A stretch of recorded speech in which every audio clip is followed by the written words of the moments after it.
నమస్తే, welcome to RTV. పట్టభద్రుల pulse కోసం ప్రధాన రాజకీయ పార్టీలు తీవ్రంగా శ్రమిస్తున్నాయి. ఖమ్మం, నల్గొండ, వరంగల్ ఎమ్మెల్సీ ఉప ఎన్నికకు సంబంధించి ప్రధాన రాజకీయ పార్టీ ఎన్నికల ప్రచారం కూడా హోరాహోరీగానే కొనసాగుతుంది. ప్రస్తుతం మనకు అందుబాటులో బీజేపీ అభ్యర్థి గుజ్జుల ప్రేమేందర్ రెడ్డి ఉన్నారు. ఆయన అడిగి మరిన్ని విషయాలు తెలుసుకునే ప్రయత్నం. సార్ నమస్కారం, వెల్కమ్ టు నమస్తే సార్. ఎన్నికల ప్రచారం ఏ విధంగా సాగుతుంది? ఎన్నికల ప్రచారం చాలా సానుకూలంగా సాగుతున్నది.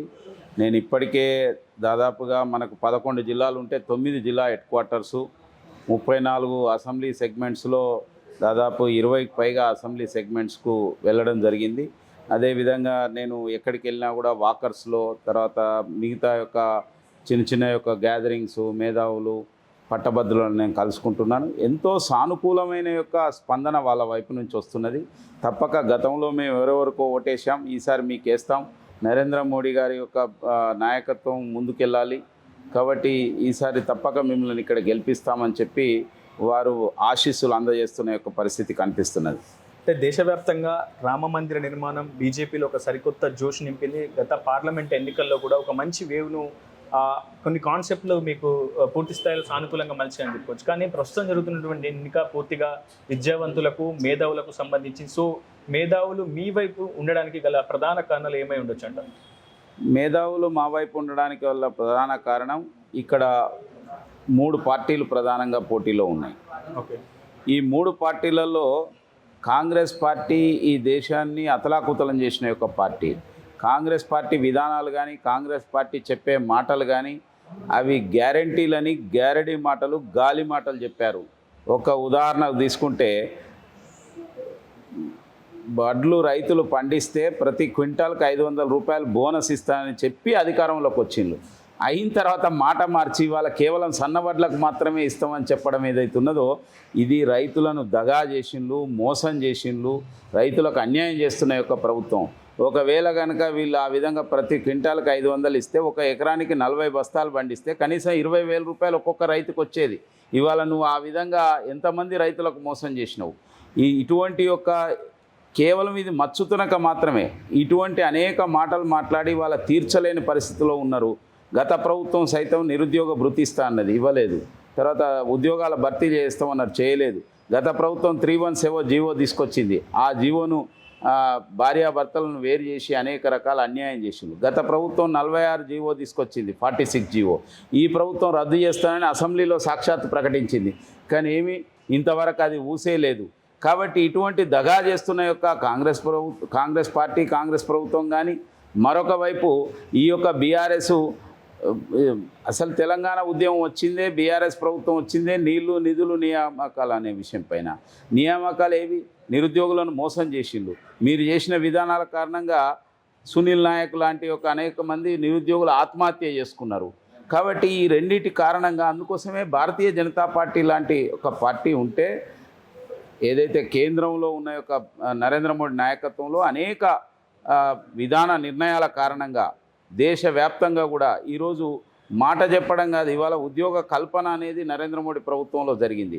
10 లక్షల మందికి మొన్న అపాయింట్మెంట్ ఆర్డర్స్ ఇవ్వడం జరిగింది. ప్రతి నెల కొంతమందికి 70,000, 80,000 ఇస్తూ 10 లక్షల మందికి ఆ విధంగా ఇవ్వడం జరిగింది. అంటే మాట, మోడీ గారి మాట అంటే గ్యారంటీ అనే దీని కారణంగా ఇవాళ ఈ యొక్క ప్రాంతం డెవలప్ కావాలంటే, భారతదేశం డెవలప్ కావాలంటే నరేంద్ర మోడీ ప్రభుత్వం ముందుకు సాగాలి. నరేంద్ర మోడీ ప్రభుత్వానికి మేధావులం మేము అందరం కూడా ఈ ప్రాంతం నుంచి ఈ యొక్క పట్టభద్రుల యొక్క ఎన్నికల్లో గెలిపించడం ద్వారా మేము అండగా ఉన్నాం అనే సంకేతం ఇద్దామనే ఒక ఉద్దేశంలో ఇవాళ మేధావులు ఉన్నారు. లాస్ట్ టైం ఎన్నికల ప్రచారంలో కూడా ప్రేమేందర్ రెడ్డి ఇదే అంశాలను చెబుతూ ఎన్నికల ప్రచారం చేశారు. కానీ ప్రేమేందర్ రెడ్డికి వచ్చిన ఓట్లు కేవలం 39,000 మాత్రమే. సో అప్పటికి ఇప్పటికీ మార్పు ఏంటి? మీరు ఇంకా అదే విజన్లో ఉన్నారు? మోడీ మేనియా కొనసాగుతుందని చెప్తున్నారు. పట్టభద్రులు, విద్యావంతులు మా వైపే ఉన్నారని మీరు బలంగా చెప్పారు. కానీ గడిచిన ఎన్నికల్లో స్వతంత్ర అభ్యర్థి 2nd ప్లేస్కి వచ్చారు, కానీ మీ స్థానం ఎక్కడ ఉంది? ఈసారి అప్పటికి ఇప్పటికి చిన్న మార్పు ఏంటి? ఏ 2 ఎన్నికలు ఒకటి కాదు. గత ఎన్నికల్లో అంతకుముందు బీఆర్ఎస్ 83 సీట్లు గెలిచింది. మొన్న ఏమైంది? అంతకుముందు ఎన్నికలలో శాసనసభా పక్షం కూడా కాంగ్రెస్ పార్టీది పోయి బీఆర్ఎస్లో విలీనమైంది, కానీ మొన్న గెలిచింది.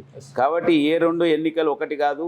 ఏ రెండు ఎన్నికల్లో గతంలో ఓట్లను బట్టి మనం అంచనా వేయడానికి వీల్లేదు. అప్పటికిప్పటికి నక్కకు నాగలోకం ఉన్నంత తేడా ఉంది. బీఆర్ఎస్ అనేది పిక్చర్లోకి వెళ్ళిపోయింది. బీఆర్ఎస్ అనేది తెలంగాణ ద్రోహిగా మిగిలిపోయింది. తెలంగాణకు అన్యాయం చేసిన పార్టీగా మిగిలిపోయింది. తెలంగాణకు అవినీతి యొక్క కూపంగా తయారు చేసిన యొక్క పార్టీగా మిగిలిపోయింది. కేవలం కుటుంబం ప్రయోజనాల కోసం పనిచేసిన పార్టీగా మిగిలిపోయింది. కాబట్టి ఇవాళ బీఆర్ఎస్ ఏది పిక్చర్లో అంటున్నా. అదేవిధంగా కాంగ్రెస్ పార్టీ ఏదో నమ్మి నానమొత్తే పుచ్చి బుర్రలు అయినట్టు ఏదో ఈ రాష్ట్రానికి ఏదో చేస్తారని బీఆర్ఎస్ని కాదని కాంగ్రెస్ని గెలిపిస్తే 5 సంవత్సరాలలోనే ఆ ప్రభుత్వ రంగు రుచి వాసన తేలవలసిన దీంట్లో 5 నెలల్లో తేలిపోయింది ఈ గాలి మాటలు గారడి మాటల గురించి. మీరు ప్రజలకు ఏం చేయలేరని తేలిపోయింది. అందుకోసం ఇవాళ నంబర్ 1 పొజిషన్కు భారతీయ జనతా పార్టీ వచ్చింది. విశ్వసనీయత కలిగిన పార్టీ భారతీయ జనతా పార్టీ, నరేంద్ర మోడీ. అందుకోసమే ఈరోజు నా పట్ల, బీజేపీ పట్ల, నరేంద్ర మోడీ పట్ల మేధావులందరూ కూడా అనుకూలంగా ఉన్నారు. అనుకూలమైన యొక్క తీర్పు ఇవ్వాలనే ఒక ఆలోచన చేస్తున్నారు. ఎన్నికకు మునిపే ప్రేమేందర్ రెడ్డి గొంతులో గెలిపే ఒక విశ్వాసం అయితే కనిపిస్తుంది. కానీ మీ ప్రత్యర్థులు ఒకవైపు దాదాపు 34 అసెంబ్లీ నియోజకవర్గాల్లో దాదాపు మెజారిటీ స్థానాలన్నీ కూడా కాంగ్రెస్ గెలుచుకుంది. 33 మందికి పైగా ఎమ్మెల్యేలు ఉన్నారు, 5గురికి పైగా మంత్రులు ఈ 3 జిల్లాల్లోనే ఉన్నారు. సో ఇంతమంది ప్రత్యర్థులని ఒక్కడిగా ఒక అభ్యర్థిగా, ఎందుకంటే మీకు బలమైనటువంటి ప్రజాప్రతినిధులు, స్థానిక ప్రజాప్రతినిధులు ఆశించిన సంఖ్యలో లేరు కాబట్టి అసలు ఏ విధంగా ఎదుర్కోబోతున్నారు ఇంతమంది ప్రత్యర్థులను ఒకేసారి? ఇది వాళ్ళు శాసనసభ్యులు ఉన్నారు, మంత్రులు ఉన్నారు, వాళ్ళు ఉంటారు. వాళ్ళ యొక్క సాధారణ యొక్క ఎన్నికలలో వాళ్ళ యొక్క బలము, వాళ్ళ యొక్క మిగతా యొక్క అంగబలము లేకపోతే అర్ధబలము ఇవన్నీ ఉపయోగపడతాయి కావచ్చు. కానీ ఇది మేధావులది, ఇది పట్టభద్రులది, ఇది విధాన నిర్ణయాలు తీసుకునే వాళ్ళది, ఇది బాగా ఆలోచించే వాళ్ళది, ఇది అవినీతికి లొంగని వాళ్ళది, ఇది బెదిరింపులకు లొంగని యొక్క ఇది. కాబట్టి వీళ్ళు ఆ విధంగా అవి చూసి ఓటేసే వాళ్ళు కాదు. వీళ్ళు దేశం కోసం, దేశ ప్రయోజనాల కోసం, రాష్ట్రం కోసం, రాష్ట్ర ప్రయోజనాలు, ముఖ్యంగా వరంగల్, ఖమ్మం, నల్గొండ ఈ యొక్క ప్రాంతంలో ఉన్న 34 నియోజకవర్గాల్లో, 5 పార్లమెంట్ నియోజకవర్గాల్లో, 11 జిల్లాల్లో, 289 మండలాలు, డివిజన్ ప్రాంతంలో దాదాపు 1,00,000 కోటికి పైగా సాధారణ ఓటర్లు ఉన్న యొక్క ప్రాంతంలో ఈ ప్రాంతం ప్రయోజనాలు ఎట్లా నెరవేరుతాయి అనేది వీళ్ళు ఆలోచిస్తున్నారు తప్పితే వాళ్ళ అంగబలం అర్ధబలం కాదు. వాళ్ళు ఎలాగున్నారు, వాళ్ళు ఎలాగూ వాళ్ళని గెలిపించినాం, వాళ్ళు ఎలాగూ మాకు సహాయం చేస్తారు. ఎందుకనంటే ఈ యొక్క ఎన్నిక గెలిచినా ఓడిపోయినా అధికార పార్టీకి వచ్చే ఒక ఉపయోగం లేదు. ఇప్పటికే మంత్రులు ఉన్నారు, మీరు అన్నట్టు ఎమ్మెల్యేలు ఉన్నారు, ఎంపీలు ఉన్నారు.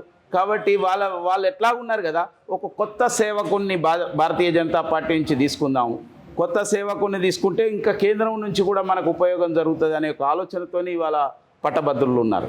ఒకవైపు కాంగ్రెస్, బీఆర్ఎస్ తన అభ్యర్థులను ప్రకటించి ఎన్నికల ప్రచారం విస్తృతంగా చేస్తుంది. ప్రధానంగా కాంగ్రెస్ అభ్యర్థి తీన్మార్ మల్లన్న, బీఆర్ఎస్ అభ్యర్థి రాకేష్ రెడ్డి, ఈ ఇద్దరు కూడా కొంత బీజేపీ ఫ్లేవర్ గతంలో అటాచ్ అయి ఉన్న వ్యక్తులే.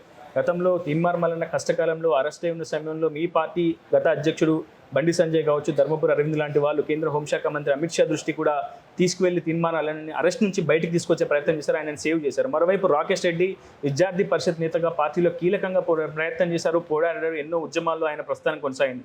అలాంటి వ్యక్తులు ఇద్దరు కూడా మీ పార్టీకి దూరమై ఈరోజు ఒక విద్యార్థి పరిషత్ నేతగా ఎదిగినటువంటి మీకు ప్రత్యర్థులుగా ఉన్నారు. సో వాళ్ళని ఉద్దేశించి మీరు ఎటువంటి కామెంట్ చేస్తారు? ఎందుకంటే రాకేష్ రెడ్డి చాలా స్పష్టంగా చెప్తున్నారు, బీజేపీ నన్ను మోసం చేసింది, కష్టకాలంలో నేను పనిచేసిన పార్టీ కోసం, కానీ ఎక్కడ కూడా ఏది ఆశించిన నన్ను పార్టీ దూరం చేసిందంటూ ఆయన కామెంట్ చేస్తున్నారు. తీర్మాన్ మల్లన్న కూడా బీజేపీ ఒక మతతత్వ పార్టీ. సో అలాంటి కొన్ని ప్రొజెక్షన్స్ అటు అభ్యర్థుల నుంచి వ్యక్తమవుతున్న నేపథ్యంలో ప్రేమేందర్ రెడ్డి వాళ్ళ కౌంటర్స్కి ఏం ఎన్కౌంటర్స్ చేస్తారు? అరే వాళ్ళిద్దరు బీజేపీలకు వచ్చిపోవడమే నా బలం అంటున్నా. ఓకే, భారతీయ జనతా పార్టీ మంచి పార్టీ కాకపోతే, భారతీయ జనతా పార్టీ దేశానికి సేవ చేయకపోతే, భారతీయ జనతా పార్టీ సిద్ధాంతం కానీ నాయకత్వం కానీ సరైనది కాకపోతే ఎందుకు వచ్చిందని నేను అడుగుతున్నా. తీన్మార్ మల్లన్న అన్ని రౌండ్ కొట్టిండి, అన్ని పార్టీలు కొట్టిండి, ఎందుకు వచ్చినావు అంటే నీ యొక్క జీవితం కోసం, నీ జీవితాన్ని రక్షించుకోవడం కోసం, నువ్వు జైలు నుంచి బయటికి రావడం కోసం నువ్వు భారతీయ జనతా పార్టీలోకి వచ్చినావు. భారతీయ జనతా పార్టీ తత్వం ఏమిటంటే శరణు జొచ్చి వచ్చిన ఏ వ్యక్తినైనా, ఏ బలహీనున్నైనా వాళ్ళకు అండగా ఉంటుంది. నువ్వు వచ్చావు కాబట్టి మేము సహాయం చేసినావు. నువ్వు అనేక సార్లు మా లీగల్ సెల్కు ఫోన్ చేశావు జైల్లో ఉండి కూడా, ఏమిటంటే నన్ను రక్షించు అంటే మా వాళ్ళు న్యాయ సహాయం చేశారు. మా యొక్క నాయకులు ఆయనకు వాళ్ళ యొక్క భార్యను కూడా తీసుకొని వెళ్ళి మన యొక్క నాయకులను కల్పించడం ద్వారా ఆ బీఆర్ఎస్ పార్టీ నన్ను చంపేస్తుంది అంటే ప్రాణాలు రక్షించాము. కాబట్టి ఆ విశ్వసనీయత ఆయనకు ఉండాలి, విశ్వాసం ఆయనకు ఉండాలి. రక్షించిన యొక్క పార్టీ గురించి ఇవాళ తల్లికే ఇవాళ ద్రోహం చేసే విధంగా నువ్వు రక్షించిన పార్టీ గురించి మాట్లాడుతున్నావు అంటే నీ గురించి ప్రజలు ఏమనుకుంటున్నారనేది ఆలోచించు. కాబట్టి నీ చరిత్ర, నీ విషయాలు ఇవన్నీ నేను చెప్పవలసిన అవసరం లేదు, ప్రజలందరికీ తెలుసు. నాదేందో నీదేందో మిగతా యొక్క బీఆర్ఎస్ పార్టీ సంబంధించి అరే నీ గుర్తింపు ఎట్లొచ్చింది? బీజేపీ, నీ బతికే నీ జీవితమే బీజేపీ కారణంగా. నువ్వు ఎక్కడున్నావు? అసలు నువ్వు విద్యార్థి పరిషత్తులు ఎక్కడ పనిచేసినావు? నీకు తెలుసా ఏబీవీపీ అంటే? నువ్వు ఏడున్నావు? ఓకే, అఖిల భారతీయ విద్యార్థి పరిషత్తును నక్సలైట్ల యొక్క పోరాటం నుంచి 1980 నుంచి కూడా వరంగల్ జిల్లాలో కాకతీయ యూనివర్సిటీ లేకపోతే మిగతా విషయాలు ఈ యొక్క అడుగడుగున నిర్మాణం చేసింది నాలాంటి వాళ్ళు, నా మిత్రులు.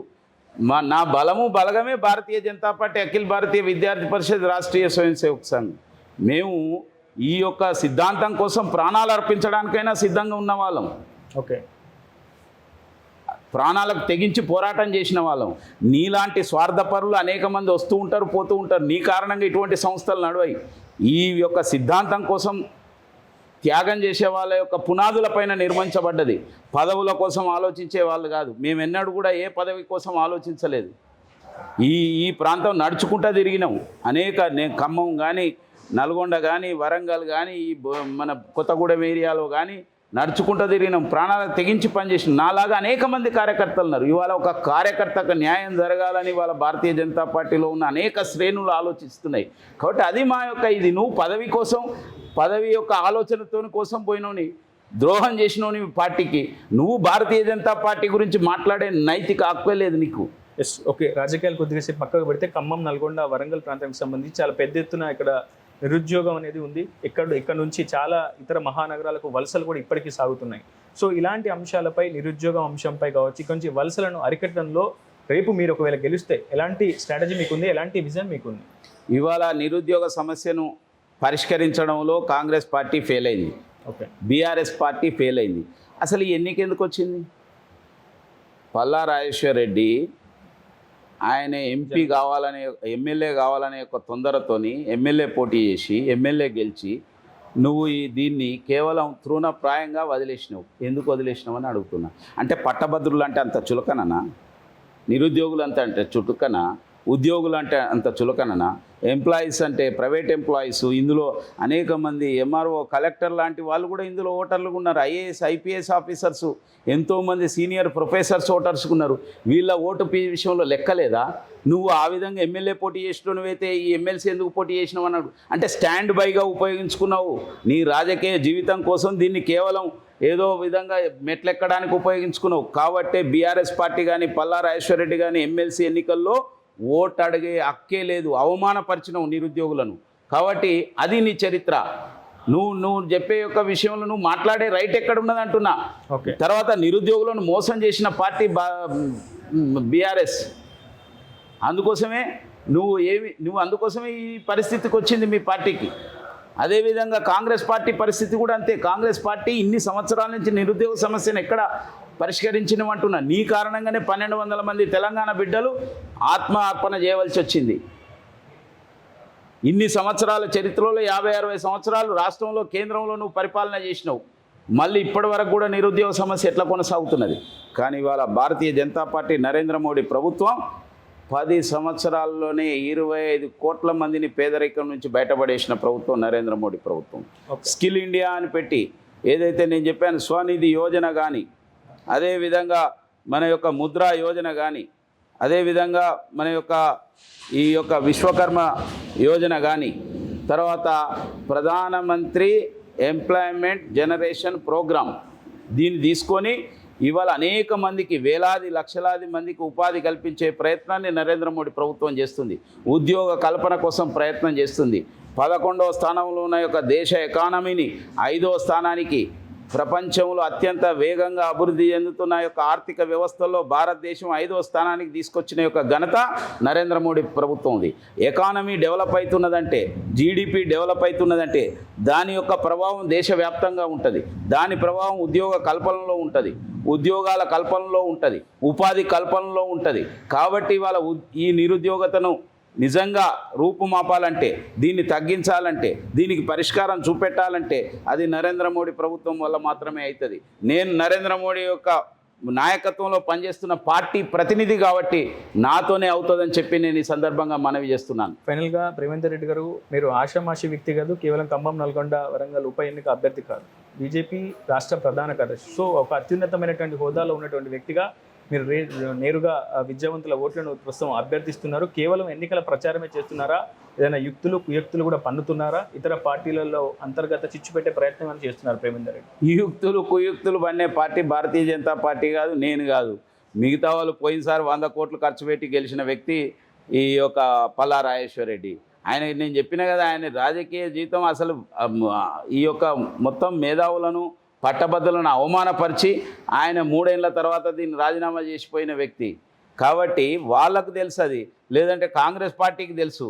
భారతీయ జనతా పార్టీ ఫేర్గా నేను పట్టభద్రుల దగ్గరికి వెళ్తున్నా, మేధావుల దగ్గరికి వెళ్తున్నా, అడ్వకేట్ల దగ్గరికి వెళ్తున్నా, డాక్టర్ల దగ్గరికి వెళ్తున్నా. నేను ఒక న్యాయవాదిని. అదేవిధంగా ఉద్యోగుల దగ్గరికి వెళ్తున్నా, టీచర్ల దగ్గరికి వెళ్తున్నా, ప్రైవేట్ టీచర్ల దగ్గరికి వెళ్తున్నా, రిటైర్డ్ ఎంప్లాయీస్ దగ్గరికి వెళ్తున్నా, నిరుద్యోగుల దగ్గరికి వెళ్తున్నా. అందరి దగ్గరికి వెళ్ళి నేను ఒకటే చేతులెత్తి నమస్కరిస్తున్నా. 43 సంవత్సరాల నుంచి ఒక సిద్ధాంతంలో పనిచేశాను, నీతి నిజాయితీతో పనిచేశాను. కాబట్టి నాకు ఒక అవకాశం ఇవ్వండి. మిగతా వాళ్ళలాగా పార్టీలు మార్చే వ్యక్తిని కాదు, బ్లాక్మెయిల్ చేసే వ్యక్తిని కాదు, గొప్పలు చెప్పుకునే వ్యక్తిని కాదు, పార్టీలకు ద్రోహం చేసే వ్యక్తిని కాదు, కేవలం పదవుల కోసం ఆరాటపడేవాడిని కాదు. గెలిచినా ఓడినా, ఏ పరిస్థితి ఉన్నా, పార్టీ ఉన్నా లేకున్నా, ఆర్థిక పరిస్థితి ఉన్నా లేకున్నా, నిరంతరం ప్రజలలో ఉండి విద్యార్థి యువజనుల కోసం 3-1 జీవోలో బండి సంజయ్ గారితో పాటుగా దాని గురించి ఆందోళన చేసినప్పుడు నేను అరెస్ట్ అయ్యాను. అనేక నిరుద్యోగ యొక్క ధర్నాలు చేశాము నిరుద్యోగ సమస్య పైన. ఇవాళ 4-6 జీవో ఈ యొక్క ఆ ప్రభుత్వం తీసుకొచ్చింది, ఈ ప్రభుత్వం రద్దు చేస్తా అన్నది. ఈ 46 జీవో రద్దు చేసేంత వరకు వాళ్ళ మెడలు వంచి రద్దు చేయించడం కోసం నా వంతు పోరాటం చేస్తానని కూడా నేను ఈ సందర్భంగా తెలియజేస్తున్నా. అందుకోసమే ఈ యొక్క వరంగల్, ఖమ్మం, నల్గొండ యొక్క పట్టభద్రుల నియోజకవర్గంలో ఉన్న యొక్క మేధావులకు, విద్యావంతులకు, పట్టభద్రులందరికీ నేను సవినయంగా మనవి చేస్తున్నా. ఒక అవకాశం నాకు ఇవ్వండి. మీ ప్రథమ ఓటును నా యొక్క మొత్తం బ్యాలెట్లో 52 మంది పేర్లలో మొదటి పేరు ప్రేమేందర్ రెడ్డి పక్కన 1 అని వేసి నన్ను గెలిపించవలసిందిగా, మీకు సేవ చేసే అవకాశం కల్పించవలసిందిగా నేను సవినయంగా మనవి చేస్తున్నాను. అది మొత్తంగా ఖమ్మం, నల్గొండ, వరంగల్ గ్రాడ్యుయేట్ ఎమ్మెల్సీ ఉప ఎన్నికల్లో విజయం తనదే అని ఒక విశ్వాసాన్ని, ధీమాను వ్యక్తం చేస్తున్నారు బీజేపీ అభ్యర్థి ప్రేమేందర్ రెడ్డి. మరి విద్యావంతులు, మేధావులు ఎటువైపు ఉన్నారని మాత్రం తెలియాలంటే మాత్రం ఎన్నికల వరకు వేచి చూడాల్సి ఉంది. ఇది వీడియో స్నేహితులతో రిపోర్టర్ ఉదయ టీవీ ఖమ్మం. మరిన్ని వీడియోస్ కోసం ఛానల్ ని సబ్స్క్రైబ్ చేయండి, లేటెస్ట్ అప్డేట్స్ కోసం వాట్సాప్ ఛానల్ ని ఫాలో చేయండి అండ్ లింక్ డిస్క్రిప్షన్ లో ఉంది.